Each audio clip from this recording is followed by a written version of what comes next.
भव्य शिवजन्मोत्सव घेऊन चला तर मग सर्वजण साजरी करू शिवजयंती.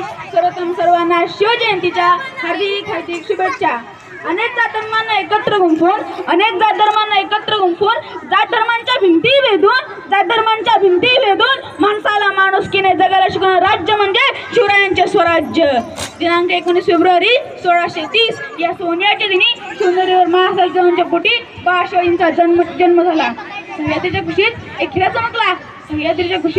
खिरा चमकला. बाळशिवाजींना त्यांचे पिताजी शाहिरायांचा फारसा सहवास लाभला नाही, तरी महाराजांनी त्यांना उत्तम संस्कार देऊन शिवबांना घडवले. बाळशिवाजींनी बालवयातच स्वराज्य स्थापन करण्याचे अवघड स्वप्न पाहिले होते. स्वराज्य स्थापनेच्या काळात त्यांना अनेक अडथळे आले, पण त्यांचे ध्येयापासून किंचितही बाजूला सरले नाहीत. अरे 65 किलोची तलवार वगळतो त्याचं नाव यसाजी, 2087 एकटा झुंजतो त्याचं नाव बाजी, 8 तासात घोडा दिल्लीहून पुण्याला घेऊन होतो त्याचं नाव संताजी, शत्रूच्या छावणीत घुसतो आणि छावणीचा कळस कापून आणतो त्याचं नाव धनाजी, ठाण्या वाघाला एकटा सांभाळतो त्याला वाप फाडतो त्याचं नाव संभाजी, आणि या सगळ्यांना एकत्र घेऊन स्वराज्याचे नंदनवन करतो त्यांचं नाव छत्रपती शिवाजी.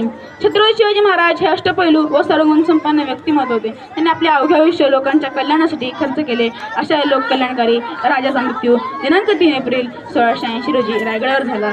महाराष्ट्रात असा शिवाजी राजा होऊन गेला.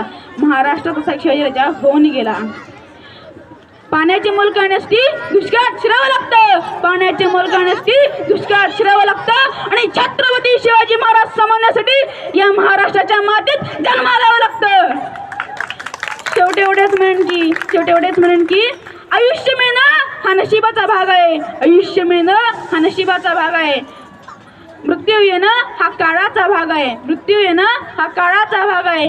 पण 350 वर्षांनंतरही रयतेच्या मनात राहणं हा कर्माचा भाग आहे.